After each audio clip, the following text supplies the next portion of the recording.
Hi.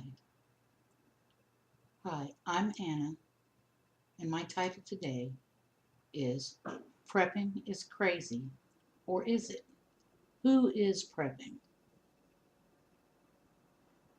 But my subject is why is prepping not crazy? Why should you prepare for your own well being? Let's take a look first at who else is prepping. Federal and state agencies are prepping. What was the stated goal of FEMA's prepping? It was to plan and identify required resources, but based on a from the bottom up local approach. Wait, what? What did they just say? A bottom up local approach? What's that? Oh, okay. They must mean my home state of Tennessee. Let's go to Ready, Tennessee. Ready Tennessee is the Tennessee Emergency Management Agency website. Surely they will be there to rescue us in a disaster. They've been prepping too. Their website says Ready Tennessee promotes preparedness and provides situational awareness in Tennessee. Yay! See, I told you they have us covered. We don't need to prep. We can sit back, relax, and carry on as usual. What does our bottom up local approach in Tennessee say we should do? Ready Tennessee says emergency preparedness is an individual responsibility. Wait, what? Wait a minute. Emergency preparedness is an individual responsibility? The federal government isn't going to be able to prep for us. The state governments also aren't going to be able to prep for us either. They both say it's up to those on the bottom up to do our own prepping. That's not all they have to say about it either. They say it is important for you to be able to care for your family and assist others in your community when a disaster strikes. Wait, what? It just said it was an individual responsibility. Now they're saying that I am the disaster relief assistance program of others in my community. But, but, but I didn't prepare. Prepping is crazy. How can I do what the federal, state, and local governments train for and still cannot provide for us?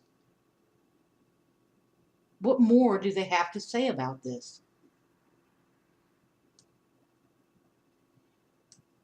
When individuals are better prepared, their community's emergency resources can stretch farther and are better able to assist those in dire need. I highly suspect those community emergency resources will be available.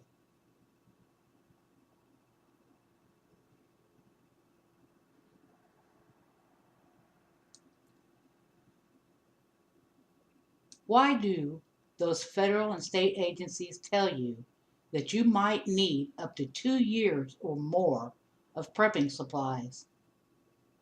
But actually, they don't. Officials recommend that Tennesseans have a disaster preparedness kit both in their homes and cars. They even provide a link. Click here for a complete list of items that the American Red Cross recommends in a disaster preparedness kit. Let's click together. Here's a list of the contents of a sample kit they suggest you keep in both your car and home. Carry a 10-gallon water jug, a tinfoil blanket, and a 4-inch rain poncho, safety goggles, and a face mask for dust. And finally, you should have a flashlight, tiny radio, and batteries for both. Do you feel prepared? I don't. Let's take a look at infrastructure. According to the Tennessee Emergency Management Agency, it could take 6 months, a year, or possibly 2 years to restore power, and the entire eastern half of the United States would be affected. However, the loss of the electrical power grid could have the biggest impacts on our lives.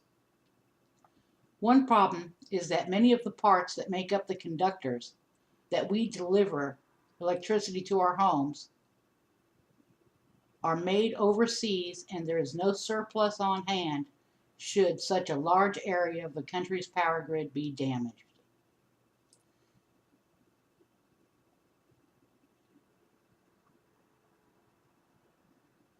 Let's think about that. What if they refuse to sell to us?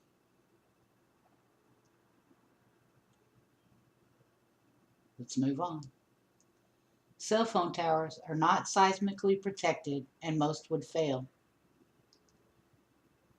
There are 3 major natural gas pipelines that come through West Tennessee and Middle Tennessee. There will be ruptures, fires, and explosions.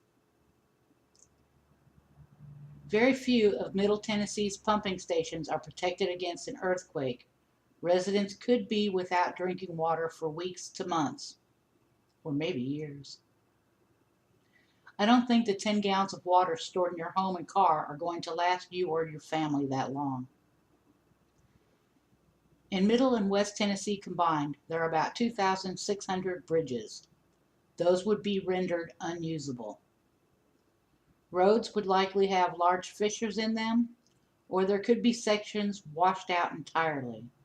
We haven't even gotten to some of the natural geological occurrences known to be associated with such large quakes in our area.